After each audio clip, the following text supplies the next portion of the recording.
Little more. And give me more hair here. Okay. Danke. What are you doing? Yeah, but please, close it and go away. Okay. And give me more hair here. You want in Italian or in English? Italian, I think it's better. You're In native. Italian. Yeah. Io sono venuto in Cina ed esattamente a Pechino nell'85 abbiamo avuto un ricordo bellissimo della Cina. Absolutely, I have to go to the English because more people will understand me.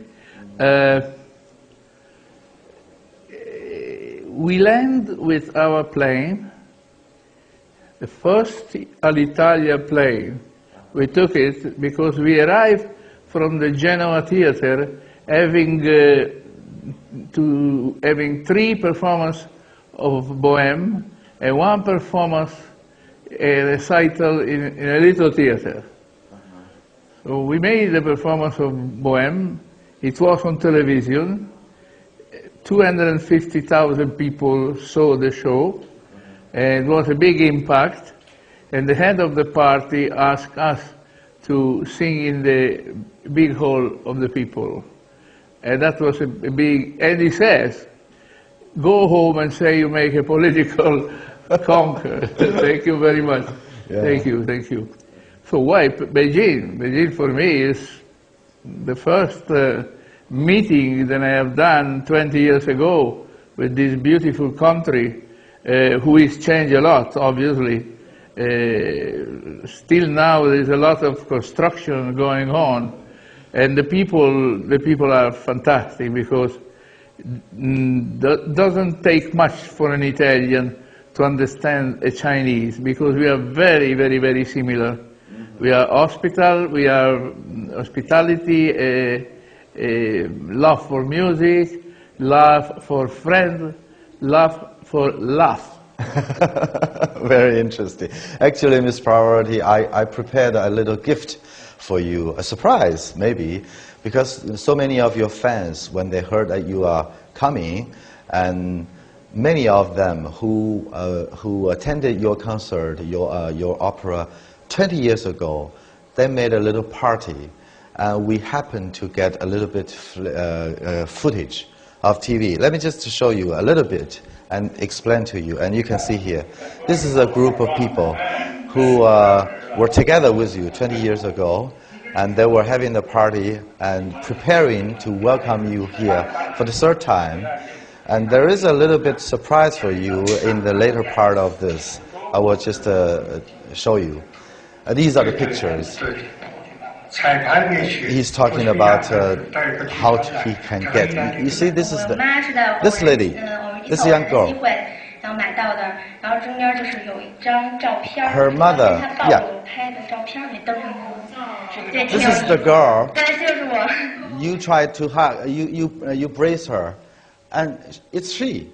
Oh, very good. It's at that time she was only 8 months old. And now she's a 2nd year college student in Beijing. Very good. Let's meet her. Invite her to the concert. Okay, let me just stop here. Beautiful. This will bring Thank you very much. This will bring you some very good. Great memory. I remember when we make lesson at the university for singer. And it was really an incredible experience. They made a profile on me called Distant Harmony. And in this distant harmony, you see the difference between our music and your music. And at a certain point, I was so conquered from your music that I asked to put the makeup on me and come out, and I sang it imitating the person who was on the stage. Big memory, incredible memory. We also see on TV At that time, you were riding a bicycle Yeah. and laughing and passing by Absolutely. the Tiananmen Square. Enjoying a lot. Uh-huh. Enjoy.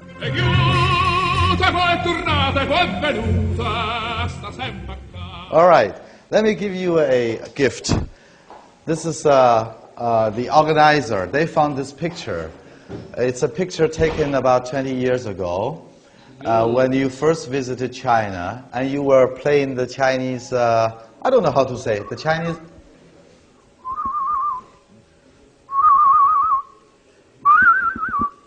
Very beautiful. Was this the Neil? Thank you. Thank you very much. Thank you, thank you, thank you. Some people hear that when you are try to go on stage and to do the performance, each time you have to put a nail in your pocket. Is that true? At the beginning it was like that, but now I don't need to put on the pocket because somebody else already have done. So it's good luck. We do this for good luck. It's good luck. Yes, that's Indeed. what they say. Indeed, we understand that this good luck helped you to maintain your career for a super long time, more than 40 years. 44. 44 years, and excuse me if I mention your age, you're already over 70. But you know, just a few years ago, I interviewed Mr. Domingo, and I remember he told me that the limit for a tenor to perform, to sing, is 65 years old. You already passed that big limit. I don't know. I can picture the answer in observing my daddy, who has a beautiful tenor voice, and he died at the age of 90, singing until 2 weeks before. Oh, really? And it was my mentor, my daddy. And the voice that he has when he died, it was very fresh. So can be my voice is taking over to his voice. It seems to me that you think that your daddy was even better than you in singing. The voice was better. Really? The voice was better. In singing, no, sorry. Really? But the voice was better color, better, more exciting, very exciting. Era Luciano, più bel non v'è, qual di ottobre che scopri te. O sole mio, sta in fronte a te, sta in fronte a te. Forse la mia voce era un po' più spinta, un po' più forte. E la sua più melodica? La sua più melodica, la sua più... La mia era una voce piuttosto cattiva, ecco, cattiva. No, cattiva, forte. Cattiva perché comprendono poi cosa vuol dire. But I studied some of your material, and it tells me that when you were prepared to enter this career of opera singing, at that time your daddy actually was against this idea. Was that true? Oh yeah. Let's say that it's not absolutely true. When I was 19, the family has to decide to send me to Rome to become a gymnastic professor, or singing in Modena. So my father says, well, it's a very difficult job. Go to Rome, and when you come home in 3 years, you will be 22, and you will still have a lot of time to do. My mother says no. My mother says, why don't he stay here? Then there is in the city a tenor, then in 2 years he's no more here. So I began to study with this tenor, Rigo Pola. It was my fortune, absolutely.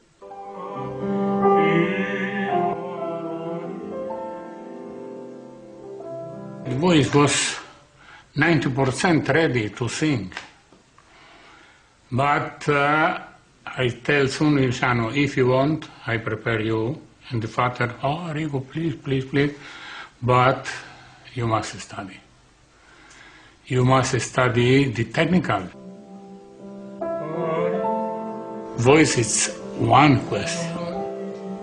Voice, you need musicality, you need rhythmical, you need musical memory, you need communication with the audience. What make the, if you have only the voice, only the voice. A lot of your stories, a lot of just magic stories. I just want to pick one thing again, another secret.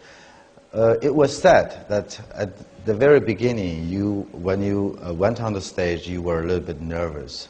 So it happened that you pick up a handkerchief, and that became your trademark, so to say. Well, that was more. It was not for the nervous, the handkerchief. The handkerchief come with me when I make my concert, because during the rehearsal I was moving the hand in front. They don't want, it was televised. They say, you cannot move always the hand like that, jiggy, jiggy, jiggy.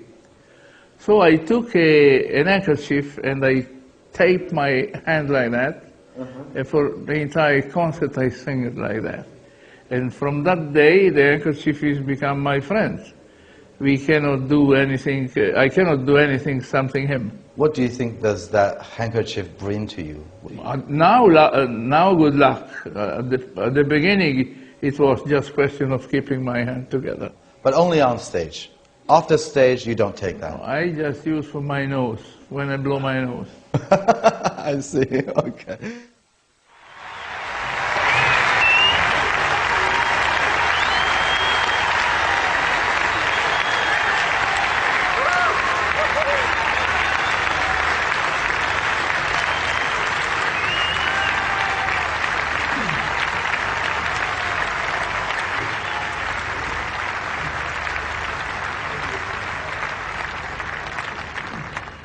Another thing, also a secret. Forgive me if I mention that. Some of your friends and even your partners once they were quoted as saying that they found that you don't read notes.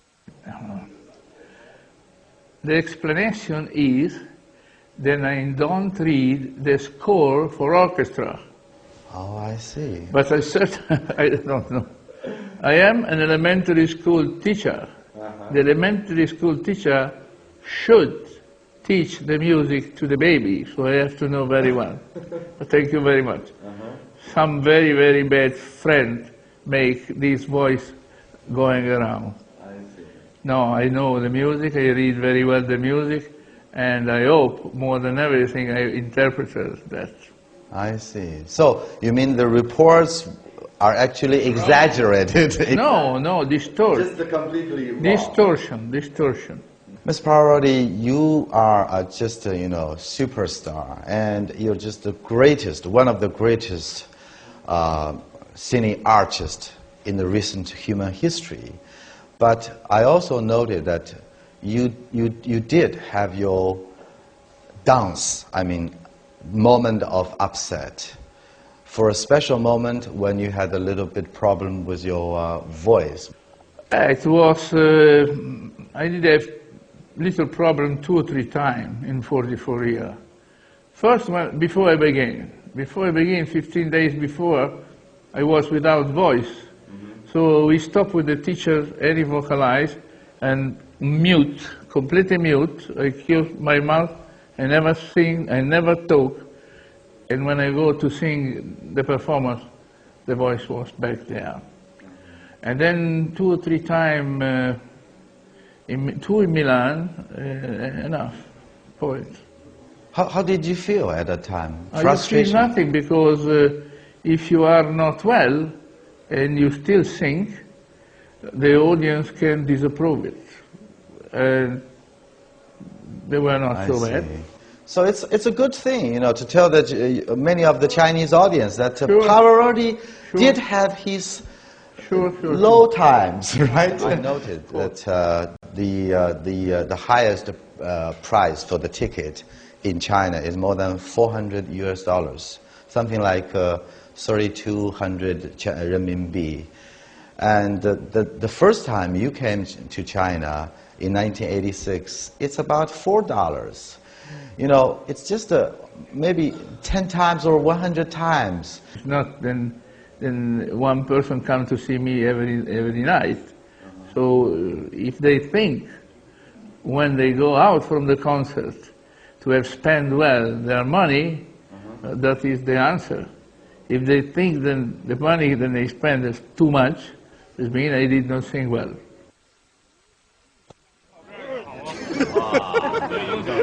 我觉得是一种享受。听这个歌听了20年，今天第一次见到他们 live 的演出，非常兴奋，非常兴奋。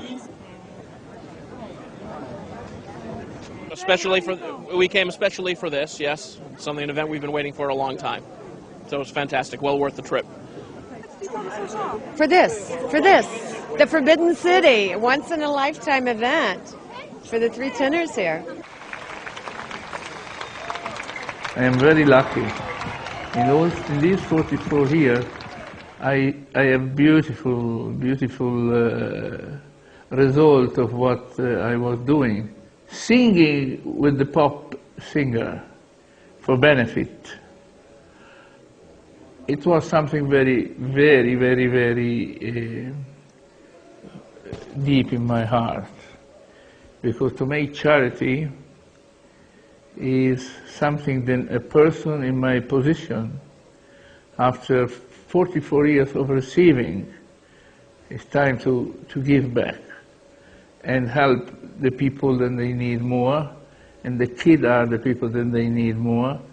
Kids that they are injured from war, around from the misery, and so we did a lot, and the more I am ready to do.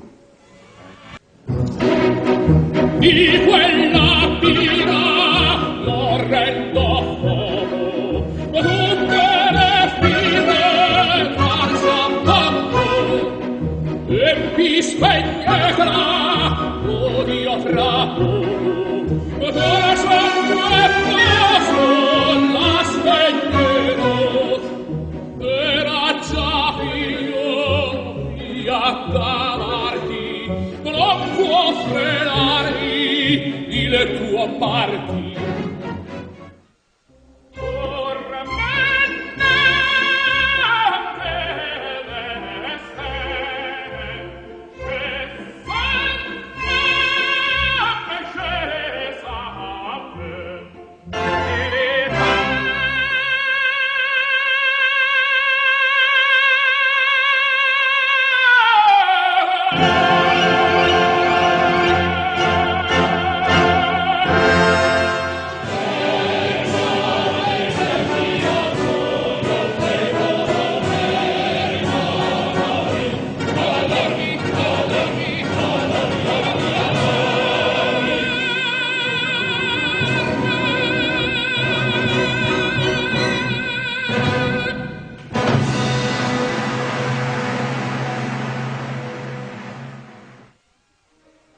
Now, the big topic, Ms. Pavarotti, it's time to say goodbye.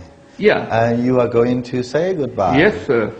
And what are you going to do after you say goodbye? After I say goodbye, I am doing exactly what I am already doing now. I am teaching. If I found good student, I'm teaching. I have a beautiful daughter, and she's almost 3, and a beautiful wife, and is the mother of this beautiful element. And I want to spend time with them, with my friends, with my relatives, with my city. Then I always adore, and I'm going to retire myself there teaching. How about painting? I know you are a very good painter, and you even held your own personal exhibition. Yeah, I make a good point. I am going certainly to do a lot of painting. a lot of writing books that I was never able to do. I would change, I would modify my life, always around the music and around the love for people. You just mentioned your daughter. She is the most beautiful gift of yours. Oh, absolutely. I have already 3 gifts like that, you remember? Yes. And you were quoted saying that actually your youngest daughter had this, has this talent of singing. Oh, she screams very well. Very like you? When she wants something. No, she's not educated like me. Do you have big expectations of her, I guess? No, I just hope that she's happy. Nothing, no expectation. I don't want her to be president of something or become a phenomenal. One thing she probably do, she will become a good swimmer. Because at the age of 2, and I'm talking already when she was 6 months, she was jumping in the water and swim. And now, if you want to make her happy, put her in the pool. One Chinese newspaper, they used the title to report your performance here. It's my song is going to set. Do you like that title? Well, yeah, but it's a normal expression in any language. Il sole tramonta. But a sunset. A sunset could be very beautiful. How about for you? It is already very beautiful.